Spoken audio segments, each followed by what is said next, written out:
Beautiful. Here we are. Here we are. Shawn Crowder. What's up?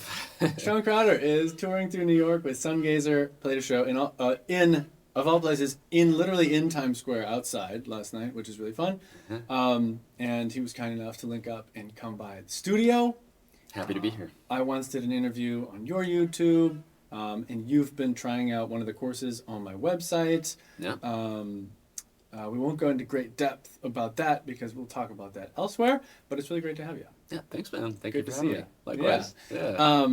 Shawn was kind enough to give one of my courses a try, the Paradiddles and Doubles course, where you develop some improvisational vocabulary with the paradiddle, around the paradiddle. And everything I do, teaching-wise, is like pushing toward improvisation.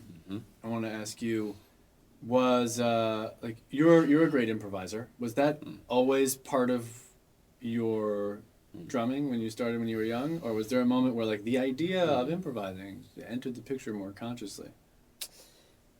I think it was there. It's hard to go back to the very beginning, and because in the first few years you don't really know what you're doing at all. But I do remember a pretty clear idea I had, I want to say, when I was in high school, that I wanted to incorporate the improvisation of jazz, because I was playing in the school jazz band and stuff, but with the energy of the rock bands, that I was playing in with my friends. And I was like trying to find how do you merge these two worlds? And then a couple of years later, I discovered jazz fusion, which is literally jazz and rock together. It's so I think that improv element was always there. But yeah, I mean, I was doing a lot of different stuff when I was young. I was playing a drumline. I was doing like that very regimented stuff, but also improvising. But yeah, I get bored playing the same thing every time, so I like to have the flexibility to change it up. Yeah, that's funny. Your origin story being so similar to. There's a through line here where you're like, okay, I'm playing the jazz band. I want to make this rock. The band that you do many projects, but the main band is SunGazer. Yes. And we were just talking about before we started filming how this is a rare project that successfully straddles jazz and rock or prog or heavier music in some way. Has that through line, does that seem like a through line to you too, or am I just making that up? That you've No, it definitely is. I mean, it was not a conscious thing. It's not like we set out to, okay, let's make a prog fusion jazz electronic band. It was like we don't think about genre when we write. Let's make the music we want to make, and that's what ends up coming out because we're fans of all this stuff. That's very cool. So, but yeah, there is that. We're kind of in the middle of all these different worlds, so it's really fun that we can show up to a jazz festival and play this heavy stuff, but then show up to a prog festival and play this very jazzy stuff. We're like, we're too jazz for the metal guys, but we're too metal for the jazz crowd, but it's fun. Does that combo make it easier to book stuff because you can badly fit into many places, right. Or harder to book stuff because you don't perfectly fit into any places? I mean, I think both are possible, but so far it's working well for us that we can be like the band that's a little bit different, but also fit into any of those scenarios. Nice. So far so good. And you guys have a new album out? Yes, today, in fact. Really? Yeah. Sick. I thought I live under a rock generally, and I pull it up. I was like, oh, a new album. I thought I was just behind the times. You're like one of the first ones. Damn. Well, it's super killing. It had me thinking. It's great you brought up the jazz fusion stuff from a few decades ago because it's really. I mean, what I was struck by is like, damn, this is like a sick sort of modern version of what it probably felt like to hear a jazz fusion in the 70s, 80s. Yeah. Because you got like a Mahavishnu orchestra, Alan Holds. I had some Alan Holdsworth vibes. Definitely. But tell us about the new album. What's going on there? Well, just on that point of like the jazz fusion, what it must have felt like to make jazz fusion at that time. That's what's exciting for us, is not like trying to replicate what our heroes did, but to replicate the path that they were on, if that makes sense. Yeah. Like at the time, for those two genres to be merged, that was a big deal. It was something that was happening in the culture at that time. It was exciting. Let's play loud jazz with amplification, and we're trying to not replicate that exact formula, but to push the boundaries we want to replicate the boundary pushing, if that makes sense. So this album it kind of embodies that, which is again not like an intentional statement, but that's kind of our unspoken mission statement, I suppose. Regardless. So yeah, there's a lot of stuff on this album. It's a lot denser than the previous ones. I think there's a lot of like Adam did a lot of really intense horn and string arrangements, and we've got a lot of great guests on there. A lot of guitar, a lot of synths, a lot of rhythmic stuff happening. Who's the main guitarist on the album? So there's quite a few. Okay. So Josh de la Victoria is one of them. He's on 2 tracks, and he also tours with us sometimes. We kind of have a rotating cast on tour depending on what everybody's doing at the time. So Shib Saran is another guitarist on the album. Pliny is he's on a guest solo spot, as well as Mark Lettieri, and I may be forgetting somebody, but you'll be forgiven. It's hard to remember in the middle. Yeah, a lot of great musicians. I love this capturing this idea of capturing the spirit of a genre as opposed to the sound. Yes. What does that mean concretely for SunGazer? And I want you to I encourage you to not worry about speaking too humbly. What boundaries is SunGazer pushing? Like, why is it unique? And this is going to probably maybe even be hard to identify because you're sort of like a fish in water. This is just what you do. This is just what we're interested in. But if you try to step outside of yourselves, like, why is SunGazer special? Oh, man. Okay. And I know, but I'd be curious from the inside. Yeah. Well, that is a great question, and I may be too close to it to identify some of that, but I mean, it's okay. So one major difference, especially in the early EPs, is that the songs began from the drums. So I went into the studio and improvised a drum song, like not a drum solo, but like an A-B form, something like that. 2 contrasting grooves or something, and then Adam would write music on top of that after the fact. Now, what that does as the drummer in the band is I get to play a lot of stuff that I like to play that I wouldn't necessarily have an outlet to play otherwise. Cool. Like, I can't necessarily just wait around for somebody else to write a tune in 13 tuplets for me. Like, that's never gonna happen. So like, here's the groove, figure out what to do with it, and then Adam really glues it all together in that compositional process, and he does a great job of justifying the rhythmic absurdity that we put into this music and translate it into something that hopefully is not something that is too esoteric or like.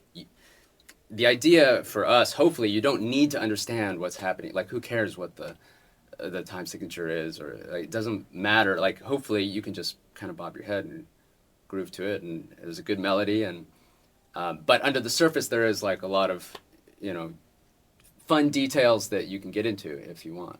Yeah, I feel like you're getting at another one of the things that I want to highlight that makes you guys, in a way that you're trailblazing, is this balance you're talking about between interesting, challenging musical ideas, making it as listenable and accessible as possible. And you guys have kind of an extreme version of that, where I feel like at the worst, you have people playing odd time signatures and just being like, I don't know, like, I don't care if the audience can follow what's going on. We're just doing this sort of for us as like an exercise. Which it serves its own purpose, but it's hard to listen to. And then you have obviously just like really accessible music. You guys do extremes in the sense that the time signature exploration you do and the tupleting, if you will, is is like the most advanced. Like it's some really advanced stuff. Oh, thank you. But it's also supremely listenable, and production-wise, you kind of feel like you're listening to sometimes like a pop tune. Thank you know, you. there's a lot of like yeah. kind of four on the floor at moments, at least Yeah. in the few tracks I listened to today on the new album. Oh yeah, yeah. Never gets old. Yeah. So that's really interesting that the process is there, but also like, I mean, just to reflect back at you, Yeah. one thing that has to make SunGazer super unique, or that contributes to it, is how deep you are down those holes. Oh yeah. I mean, the fact that when you go and record beats in the studio, it involves 13 tuplets, is its own remarkable fact that applies to almost no one else who plays the drums, you know? Yeah, well, it's slowly changing. I think, hopefully more people are catching on. But yeah, do you find that? Yeah. Well, I think, maybe we have a little ways to go for some of those larger numbers. But if you look at quintuplets and septuplets and where the world was with that 10, 15 years ago, it's night and day now. Like everybody knows how to do that now. Yeah. Which is crazy. Yeah. Do you have any sense of the origins of these things? I feel like a lot of people kind of started coming to similar conclusions independently around the same time. I think there's I started getting into this at Berkeley, which would be like 2007, 8, around that era. Same. And where I found a lot of inspiration with that was, okay, this can be something more than just a mathematical exercise or where you play the black page or something like that. It's like, okay, that's nice and impressive, but I want to do something like more meaningful to me musically, which means I want it to be listenable and not for the sake of watering it down, but just because that's what I want to hear. I want to hear a good groove. I want to hear good melody. And the tuplets happen to fit into this like wonky, drunk groove thing that was also popular at that time with Chris Dave and Questlove and all these guys. It's like, oh, just like lay back the hi-hat, and it like fits on it can fit on these different grids of 5 and 7 or whatever. And that simultaneously scratched that itch for me of that groovy thing, but also here's a new rhythmic world that we can explore. Like, rather than just using this as the on-ramp into this wonky groove, like what if you actually really deeply explore the vocabulary of quintuplets and get it to feel as natural as playing in 4/4, like to have that depth. That's the ultimate goal with any of these. Right, because you feel natural in 4/4. Because it is, you can think of it like it is 4/4, but it's quintuplet subdivision. And same with time signatures too. It's very rare in a SunGazer song. It almost never happens that we're changing time signatures. It's usually here's our thing for the song, and we'll just go deep on that. Cool. As listeners, we're grateful for that. That's good, because you can develop. You can develop your sense of that length of bar. You know, again, sort of like from a non-analytical perspective. Yes. It feels like I can do this the whole song. It's bar. I'm less interested in changing every 4 seconds to a new thing to remind you that I know how to play drums. It's like who cares? Like I wanna embody that, whatever that rhythmic situation, that rhythmic protocol is. I wanna like have the same depth that I have in 4/4. So I should be able to phrase over the bar line, hit a crash, not on one. Like nobody plays. Can you imagine the way that a lot of people play odd time signatures is playing 7, let's say.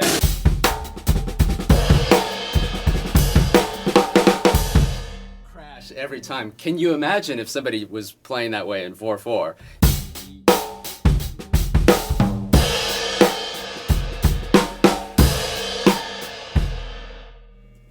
It becomes a bit tiresome after a while. So, yeah, that's sort of that's where I'm at with this rhythmic stuff. Is I want to go deep. It's like each one of these different rhythmic worlds is like it's like a different language, and that's part of the exciting part of working on new music, working on a new album. It's like, oh, I want to like learn how to speak this language of this new tuplet or whatever. So show us back to the Chris Dave groove turned into quintuplets. What are you talking about there? Just show us the quintuplet groove. Yeah. Okay. So.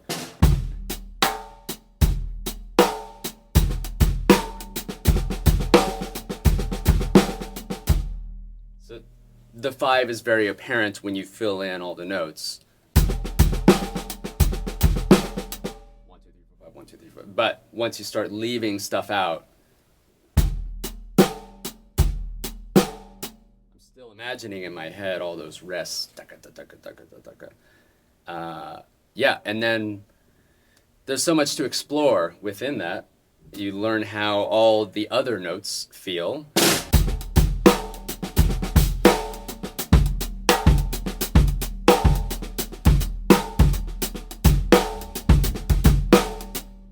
Right? It's moving the kick drum through the grid there. Exactly. Yeah. So if you like start with the sort of basic groove there. Yeah. And like explore your vocabulary, starting from like trying to make it really obvious what's happening. Then sort of like loosening the constraints a little bit and exploring as much as you're comfortable doing. Sure. Yeah.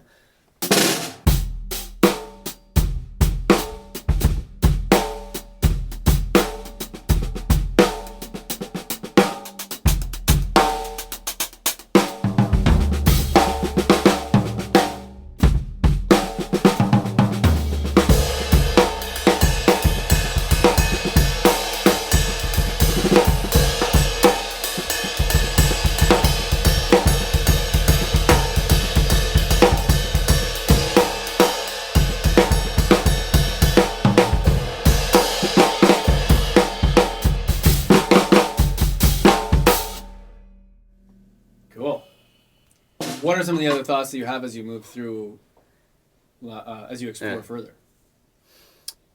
Well, yeah, there's a lot of different things you could do. One that I landed on there is to kind of throw a polyrhythm on the top of that, so like accenting every third, or playing a pattern up 3 within the quintuplets. So.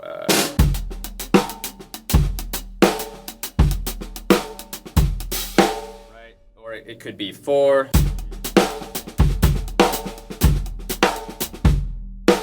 But never losing touch with that quarter note pulse. I mean, then the possibilities are kind of endless when you apply it around the kit. And then, it's also just an intuition of, I don't know. There is something that comes from a place that you can't always identify. It's like, right, yeah. And especially when you've been doing it for a long time. Yeah. It probably did come actually from a very methodical thing in the practice room, but I don't remember what that was 10 years ago. So well, that's the goal. If you practice right, I guess that's what success looks like. Yeah. It's just coming out. Yes. So what about a septuplet groove in the same style? Yep. Okay. So it might sound very similar if you leave it very sparse. But you can imagine 7 quick notes in there.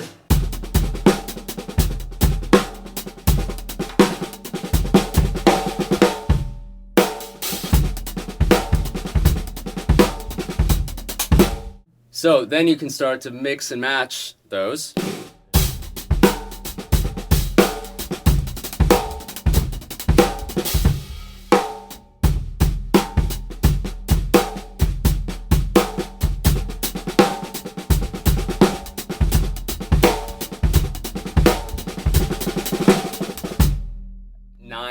In there.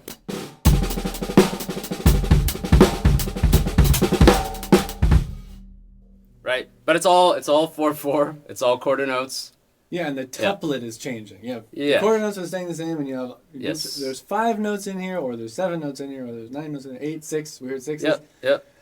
Now, a couple questions, right? So one is, I feel this way. I wonder what your thoughts are. And it's like once you sort of move past 6, 7, 8, 9 notes, it's no longer possible as a listener to count them. It feels like so. It's almost like it doesn't matter that it's an odd number anymore. Exactly. Right. It just sounds like fast stuff. Yeah, and you feel that and there are some moments in either videos or SunGazer songs I've heard of yours where it's like notes and then backbeat and then notes and then backbeat, and it's like it doesn't matter how many notes, it just works. Exactly. Yeah, and I think that's why maybe the tuplets are a little bit more accessible than a time signature, because the listener doesn't have to like rewire their brain. Like, oh, it's 4/4, backbeat, got it. Mm-hmm. They don't have to like. They don't have to rewire, but you do. So what's the process for getting? Yes. So, let's say I'm comfortable playing my 2, 3, and 4 notes in between the quarter notes. I can play triplets. Let's say I can play some sextuplets in there too. Yes. Like, how do you train your body to keep the quarter note and put different notes in the middle? Yeah, yeah. So counting out loud is a big thing. The big or the small time? Like the 1, 2, 3, 4, 5? Both. It depends. It depends. So, and I'll show you how I would approach this. But just as a foundation, using the voice to count out loud. It's not a matter of like counting to understand what's happening. There's something that happens physically when you use your voice, as I'm sure you probably know, right? If you count out loud while you're playing, even if it's your count 1, 2, 3, 4 while you play a groove, that has a way of internalizing that time, of solidifying that rhythm. And for me, that voice serves as a link between the mind and your internal time and the limbs. So that's a very critical piece of this equation. And that's something I got from studying with Mike Mangini at Berkeley. He's very big into counting. Mm-hmm. And he has a system for learning how to play odd numbers. He calls it not quite doubled, where you count. Well, basically, you can imagine if you count an odd number, like let's say if you count an even number, you can just cut it in half. So instead of saying 1, 2, 3, 4, 5, 6, 7, 8, you just say 1 and 2 and 3 and 4 and 1 and 2 and 3 and 4, and then eventually just 1, 2, 3, 4, 1, 2, 3, 4. So that's the premise. You count half of the subdivision just to make it easier to say.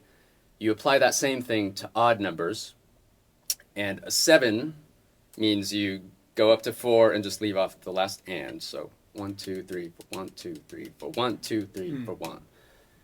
So with that as a premise, I would actually recommend you start with the biggest numbers and work down. Ooh, hot take. Nice. Yes. Walk us through that. Yes. Cool. Okay, so start with 19. Nice. Yeah. So yeah, I'm a fan of working through all the numbers between 1 and 20. Beyond that, you're not really going to encounter that. Anything larger than that. If you did, no one would know whether you played 21 or 19. Yeah, exactly. But as a teaching, as a learning system, it's very, very helpful because 19 is actually easier than you think, and easier than the viewers might think. So you just count to 10, but leave off the last hand. So 1 and 2 and 3 and 4 and 5 and 6, 7, 8 and 9 and 10. 1, 2, 3, 4, 5, 6, 7, 8, 9, 10. 1. That's cool. That's 19. So then you can work your way down, because the bigger numbers are actually easier because you have more space to think. It's like the hardest part of that is that transition 9 and 10 1, which might be a little bit weird for somebody that's not familiar with that. Now, yes. Exercise-wise, we're just practicing the counting, or do we try to bring that into, like, onto the kit as well at these early stages? At the early stages, counting and just play single strokes. Cool. So every other bar flips to the left for the odd numbers, back to the right.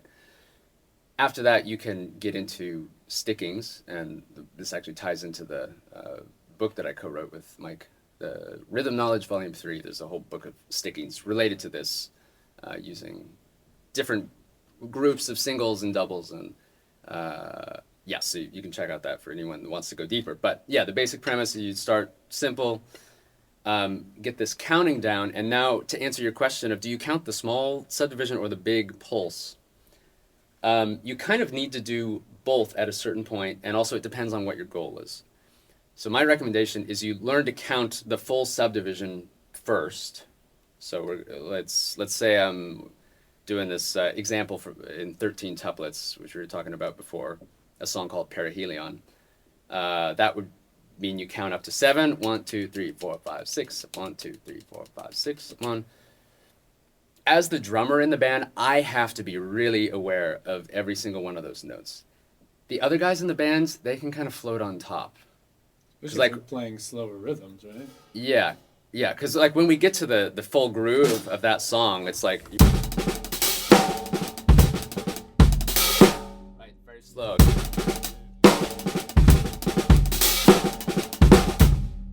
But I, in my mind, have to be really aware of the every 13 going by at that rate. The other guys could be like boom, boom, boom, boom, and it doesn't really matter. So they don't have to internalize it on the same level. But it's really cool when they do. Like for example, Josh De La Victoria, a amazing guitarist. He's like super deep into that stuff. Cool. I don't know if you know who he is. He plays with Matt. I've seen some of his clips, I mean, yeah, he's a rhythmic nut. Playing with him is so fun. It's like playing with a drummer. He's so tight and like rhythmically advanced. So will he link up on the 13 minutes with you? Oh yeah, yeah. Wow, cool. He's in it to win it. That's great. So that's the first step is you got to count all those internal subdivisions, and that's what trains you to eventually be able to let go of the voice and just kind of hear that internally. Nice. And then after that, if you want to get into like changing subdivisions, that's where you can count the slow 1, 2, 3. Yeah. So I'm imagining playing like, God, and I want to put a 13 tuplet between my kick drum and my backbeat. Yeah. Boom. And I just have to sort of do it enough times that I almost feel like, you must develop a sense where like, I almost feel like I need to guess what the rate is. You know, I'm like, God. 1, 2, 3, 4, 5, 6, 7, right? 1, 2, yes. Well, 1, 2, 3, 4, 5, 6, 7, yeah. Like, you have to do the whole head. Like, follow the head. When's it coming down? Well, and actually, what you did there intuitively is really important to point out. Where you're like 1, 2, 3, 4, 5, 6, 7. That's exactly it. And so there's a step left out there, which is that you to train that ability to switch back and forth between things, you want to count the full subdivisions. So to take a simpler example, like going between 5 and 7, just start on the practice pad and count out loud 1 and 2 and 3, 1 and 2 and 3, 1, 2, 3, 4, 1, 2, 3, 4, 1 and 2 and 3, 1 and 2 and 3, 1, 2, 3, 4, 1, 2, 3, 4, 1. And you can do that with all the different numbers. And it's like, again, using the voice, that's what kind of like trains your ear to be able to latch onto that. So, yeah. Cool. Are you, what's in this area, what types of thing are you thinking about in your own playing or in your own writing right now? Is anything at the forefront of like, I'm exploring this with this or whatever? Yes, so the big tuplets are interesting because there's a bit of a limited use case for them, because at a certain point, either the song becomes very slow, like the underlying tempo is very slow, which we discovered in a live setting that can translate to kind of a sleepy vibe. And so what becomes more important, and what we've made much more of a point to explore in the new album, is something you might call like a sub-pulse, something that's like in between the quarter note and the little subdivision. So for example, we have this tune called Threshold from the last album, which is 19. Sorry, everybody. It's 19, but a lot of the song is divided into 6, 6, 7. So.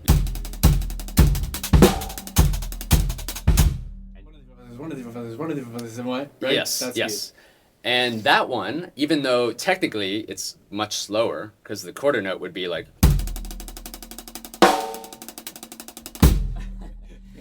For some reason, that feels a lot less sleepy than the 13, because you have this pulse, which is like da da da da da da. So we've been thinking a lot more about that.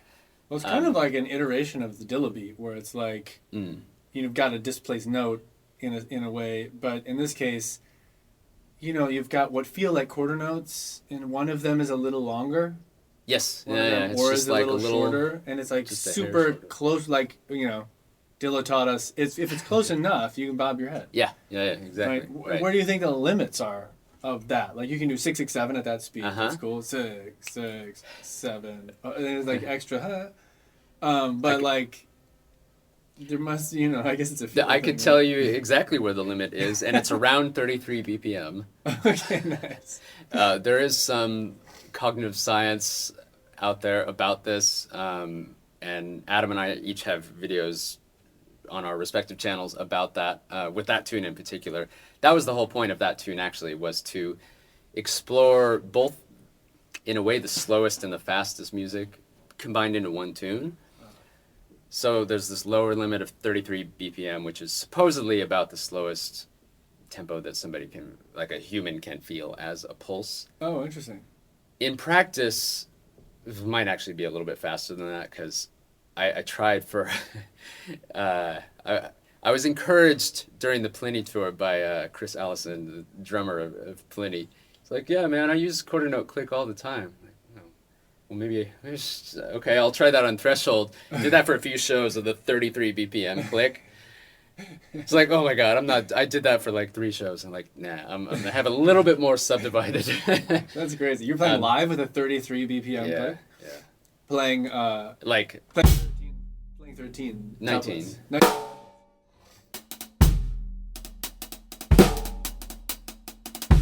fearless.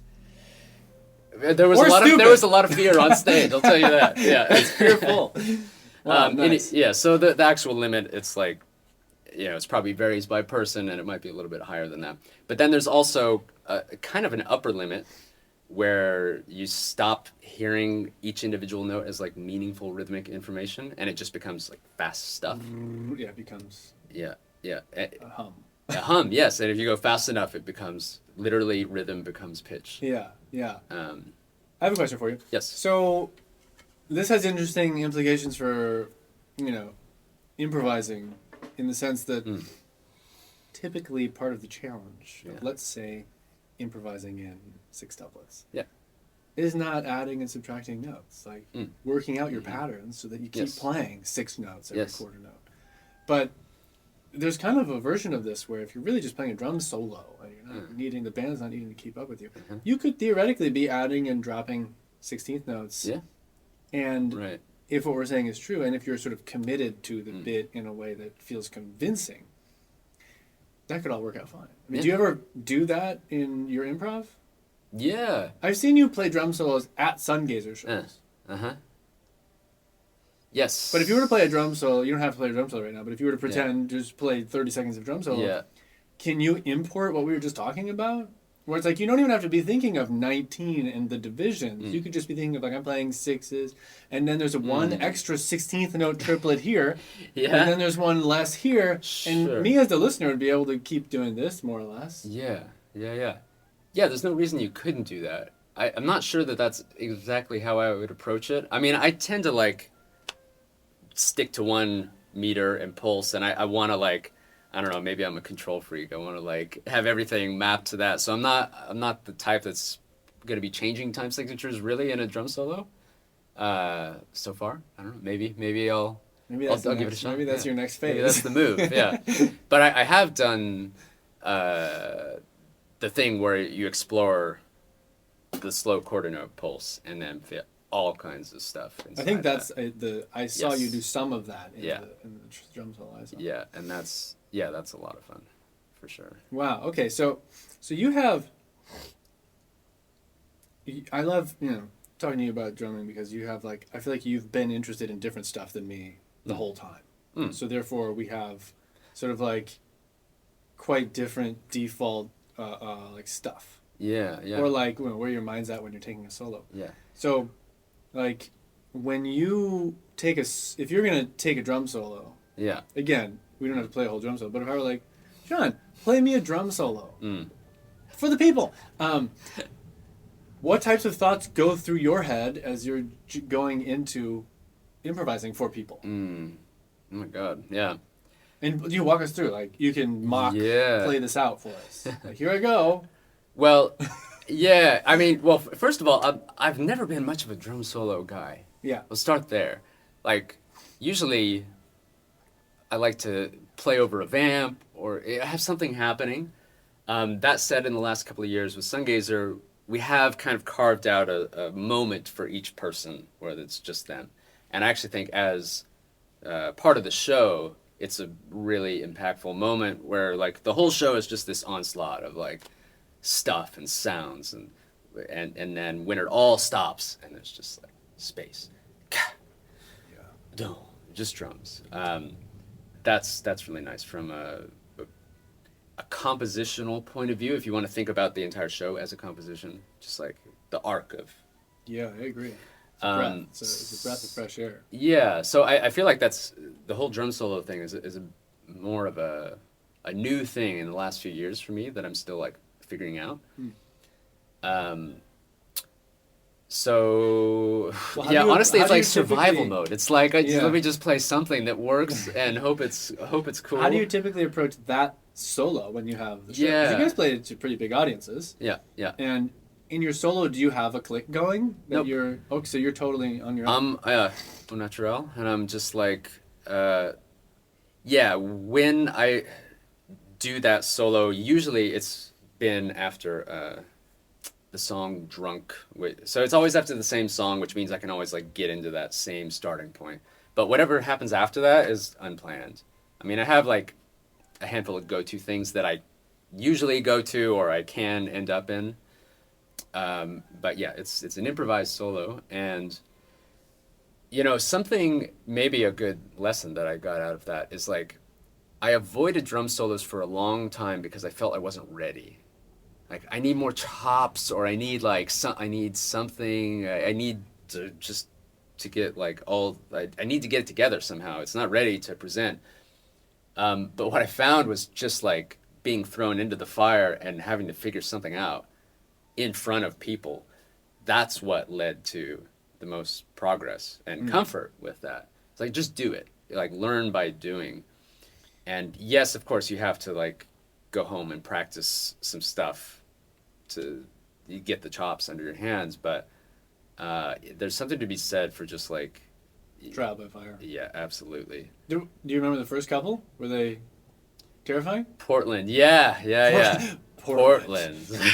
20. Haven't been back since. 21 or something like that. Chase me out of town. Exactly. Yeah, no, it's terrifying, but I think it was also partially unplanned. Like the way that this song ends is it just kind of like devolves into chaos and a decrescendo, and everybody kind of drops out, and I was just like, I'm going for it tonight. Sick, dude. Just going. Nice. And then and then after that, the other guys in the band, they encouraged me, like, yeah, dude, you should do that. And then, and from there, it's just, you try and get a little bit better each night, and some nights are better than others, and sometimes you nail it, and sometimes like, wow, I don't know what that was, but. Are there, you're in an interesting position too, because you're sort of like, you're practicing soloing in front of a relatively big crowd. So how much do you feel like that helps or hinders your, feeling more comfortable, getting better at whatever with soloing, because you can see what sort of like hits and doesn't more clearly than your average. If I'm playing at a bar band and like some people are paying attention, like, but you've got a couple thousand people in a room. You guys playing that big?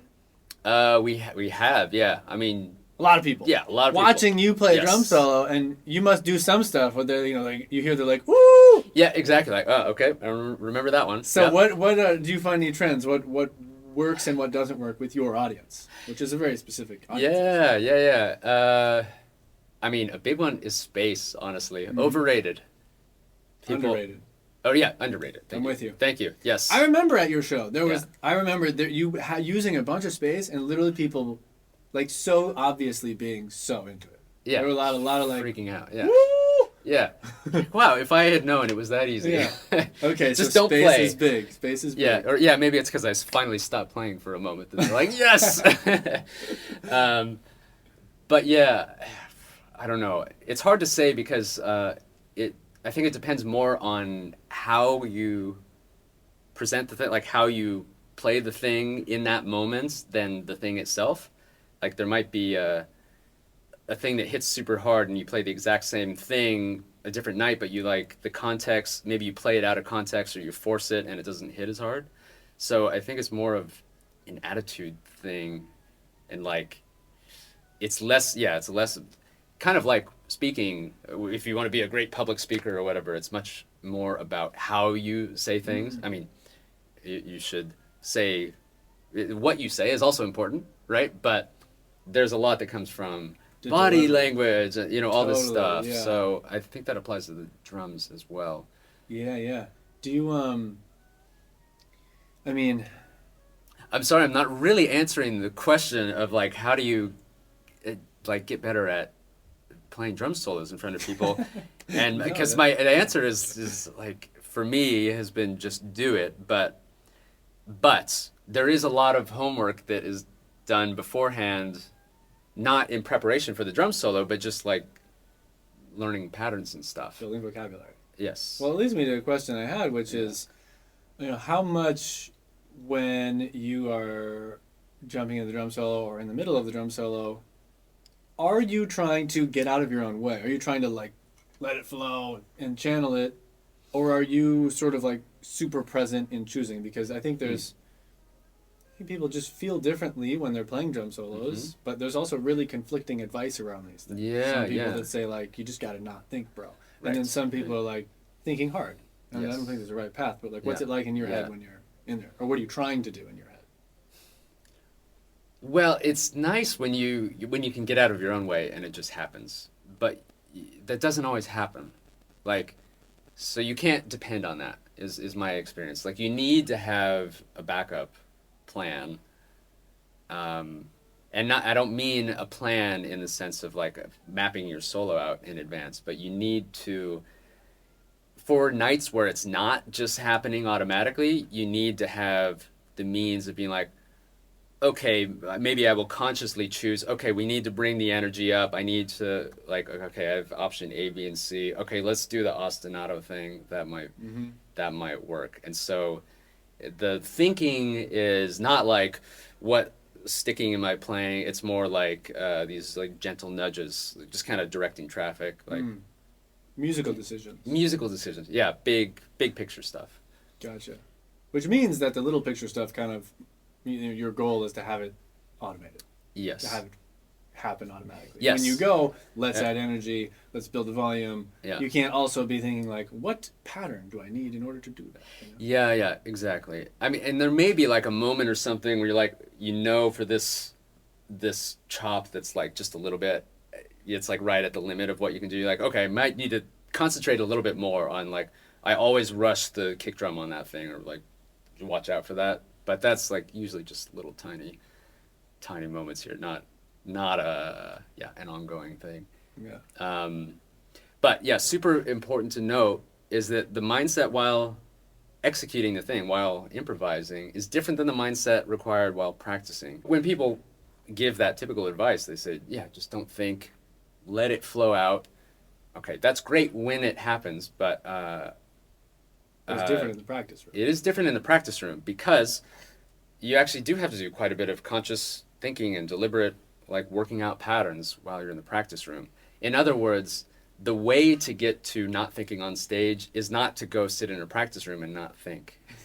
Like, sitting at the kid and not thinking right now is not going to do much for me in terms of improving me. So that's why I get a bit annoyed sometimes when people just say, like, yeah, man, don't think. But I get the point of what is meant by that. Yeah. Well, it's also advice for really high-level players. Yeah. Like, it's great advice for you. For to sure. Be like, you know, Absolutely. Shawn, like, you want to get to a point where it just flows out, you don't think. Yes. But it's really bad advice for, you know, beginner intermediate drummers got their first solo at a bar gig coming up or something. Exactly, yeah. And for those people, or I think this can happen at any level too. It's like if you're trying something new out, you might need a little bit more of a structure, like go-to things you're going to play. So. And like you said, like, it's not always happening. Yeah, right. Sometimes you're just in your head. Well, I'm curious, how do you deal with this? I mean, having done, you know, clinics and drum solos and a bunch of stuff like that, do you have a way that you deal with this? I think of it exactly like you do. Like, try to create the conditions where you might totally fall into the flow. Yeah. But, you know, be good either way. Yeah. You know, right. so they shouldn't know if I'm just like channeling the muses or I'm like thinking meticulously about my decisions. Yeah. You should kind of have your strategies in line, right? To make good music regardless. And then I find a lot of times if it's been a while, I haven't been doing a lot of clinics lately, but when I was doing a lot of them, oftentimes it would be sort of well into it when I would find myself sort of lost in the stuff. Get really drawn into the experience. You mean well into a particular evening or into into a a drum solo? Yeah. So like in the beginning of the solo, I'm like thinking about how I'm starting it, and I'm sort of like paying very close attention to how it's developing and making decisions. And then it starts to sort of take on a life of its own. And around then, I think I'm most likely to really just get lost in it. Yeah. And that's a great feeling. Absolutely. And then I always, would... The most common way I would ruin that for myself is I'd really try to... I'd get the feeling like, I need to like bust out a chop. I need to do something really cool. That is the music killer in my personal experience. Yeah. Because my favorite part of like all drum solos is almost always the beginning. It's when you haven't done all the dumb crap yet, and you're just like, everyone's starting. You're like, very patiently and sensibly like introducing ideas and like spaces in the beginning. Always my favorite. And eventually I started to be like, what if I just played the beginning of a solo for the whole solo? Yeah. And I would kind of challenge myself, like, don't ever go into the spaz chops. Right. That like you think they need, but they don't, because it gets worse. It gets worse, and there's nowhere to go from there, and then you're just like, feel bad about the rest of the solo. Yeah. So anyways, that's kind of like what my process would be like. But no, that's a great point. Every drum solo ends with the fireworks and the double bass, and do we need to do that every time? Yeah, my theory nowadays is that I used to play a lot of drum solos, especially at my first like tour ever was like there was drum solo every night, and I would have like the arc. Yeah. It was like the big climax at the end. Right. And that just gets tiring. Like, you get boring after a while. But my theory now with drum solos is that, like, it just needs movement at all. Right? It's like you have to think of it not like an action movie, but maybe like a mystery or a psychological thriller or something, where it's like, the action might actually take place in the beginning, but there's like sort of a reveal at the end. Right. It's like, it can just be doing this. Psych you out. The whole time, and then end. Yeah. And so if it was engaging the whole time, it doesn't need to have like the same narrative arc that like an action movie needs to have, where there's a big fight with the boss at the end. Yes. And maybe that's a way of approaching a drum solo more like we would approach songs, where there's how many different ways you can write a song, a love song, or a punk rock song. Totally. And I think as drummers, we maybe have a tendency when we get our solo moment, like, this is the moment where I play all the stuff that I didn't get to play the rest of the show. And that's, maybe not the right approach. That's not a very mature approach. I mean, there's a place for it. I mean, don't get me wrong. I like seeing the fireworks. But, I like that idea of thinking about it as, like, this is a piece of music, and it can be very chill, or it can have a backwards, like, reverse arc where it starts big and goes small. Yeah, because there's no actual narrative content, so like it doesn't need to resolve in like it just needs to be captivating. Yes. And if it's captivating for the whole time, and then it ends all of a sudden, that's great. Yeah. So tell me, switch gears. You mentioned this to me earlier, and you briefly mentioned a second ago. What is the book with Mike Mangini? Yes. Who is this for? Yes. Tell us things about it. Okay, so I co-wrote Mike Mangini's Volume 3 of his Rhythm Knowledge series that came out 2 years ago. That book is a system called the Ultimate Stickings, and it takes some of the stuff we talked about earlier, which is you work with all numbers between 1 and 20, and there's different sticking families. So you have some single stroke based ones, you have some double stroke based stickings. For example, like you can play a 5 as like a 5-stroke roll. In this case, evened out instead of. But you can just play it as a 5-note sticking. But you could play the same version of that as a, as a 19. So there's different families of stickings, and this is useful for anybody that wants to get into time signatures 1. But where I use it most often is working with ostinatos. So let's say I have a pattern that I want to learn how to solo against, and maybe it's something like this. So there's a tune with SunGazer, for example, where I have a stack over here, but I can simulate it on this snare here. Is a left side ostinato, and then improvising with the other side.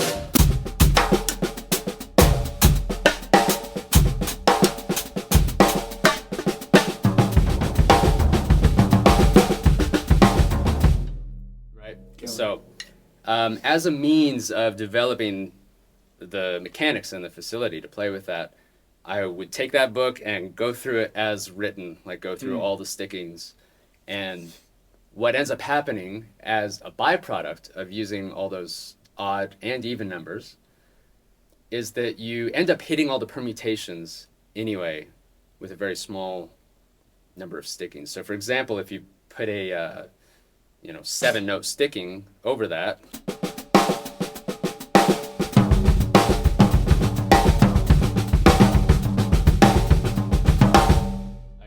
I'm now hitting all the different accent points.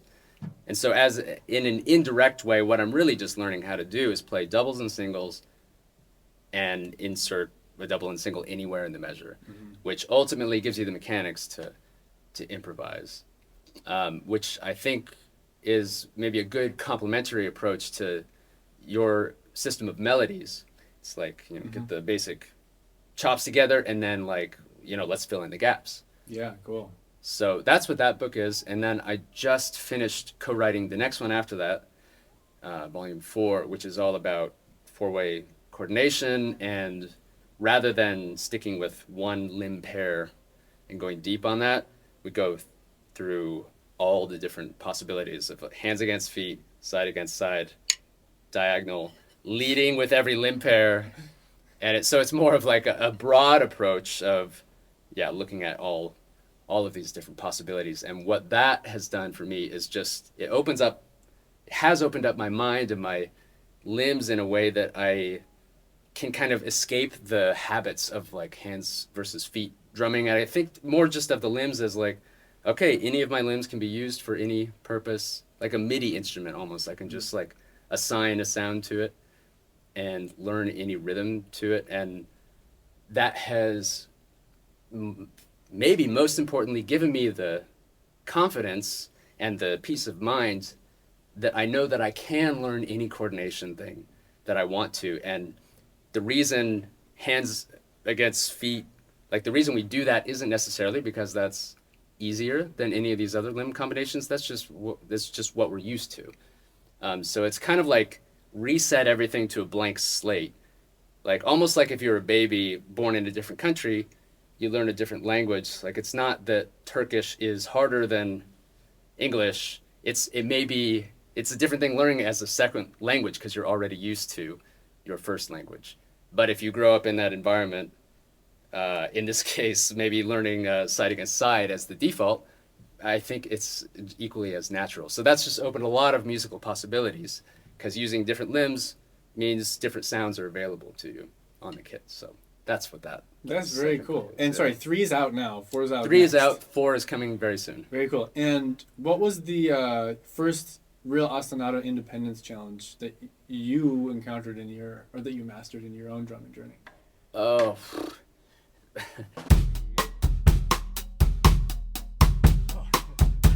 Like I remember. The samba cake? Well, I remember that bossa nova thing, just that left hand with the kick being like, oh my God, how do I do this? Yeah, nice. I mean, after that, going through all the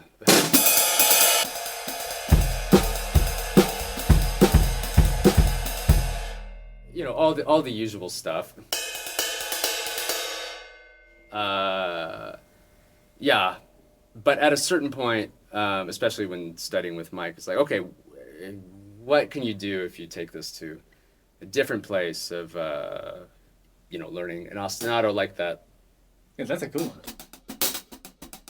The double backbeat thing, or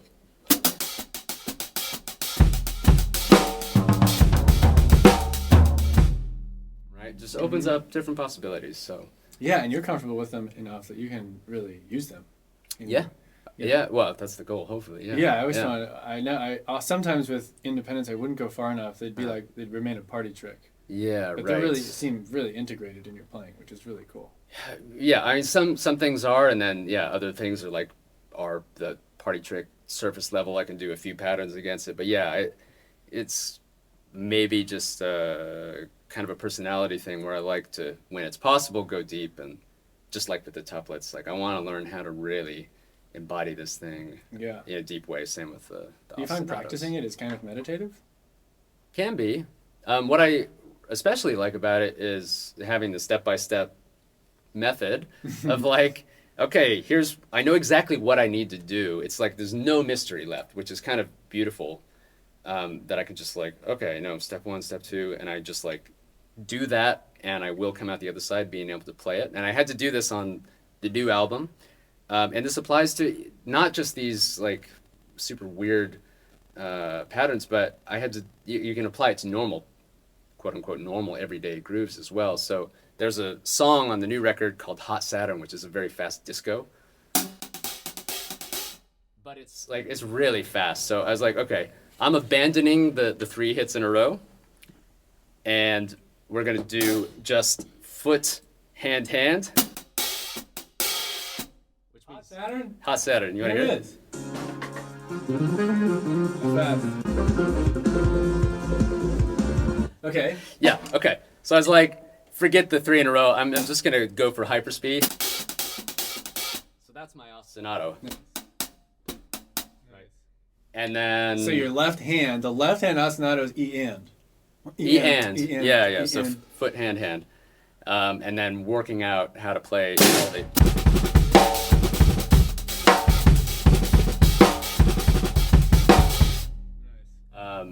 So it's a very practical means of like, okay, I have a real world problem. I need to be able to do this.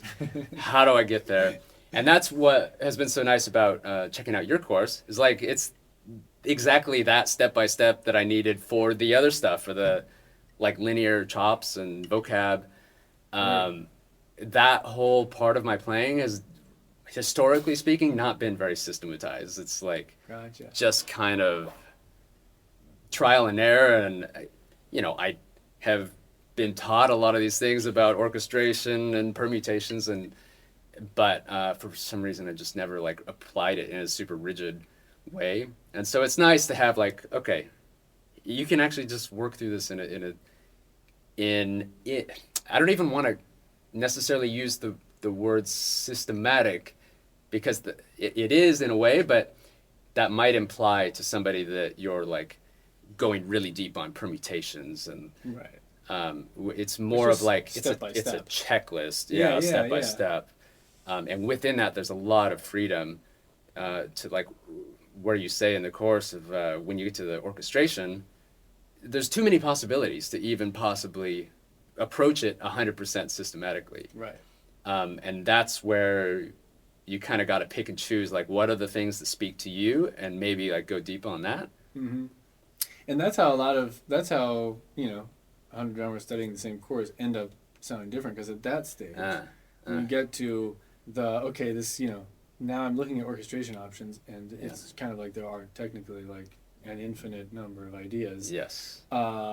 You'll be drawn to certain ones, I'll be drawn to certain ones, and you sort of explore further and further, and then though you started in the same place, you end up kind of somewhere quite different. Right. Exactly. I'm always amazed at the end of most big courses, we do a drum solo contest where you have to use just the course material and play a 2-minute drum solo. Cool. And I'm just always blown away by how different different students can make the same material sound. Like, blows my mind every single time. Well, that must be super inspiring too, to see like, oh, there's all these other ways that I can use this vocabulary that I didn't 100%. Yeah, in ways I have not imagined, even as the guy that made the course. So yeah. Right. Oh, that's beautiful. It's cool. It's cool. Nice. Well, Shawn, what a fun interview. Thanks so much. We'll call it there. Yeah. And let you get back to the next big wing of the tour here. Yeah, man. Well, thanks, JP. It was a lot of fun, and good to catch up with you. Hell yeah.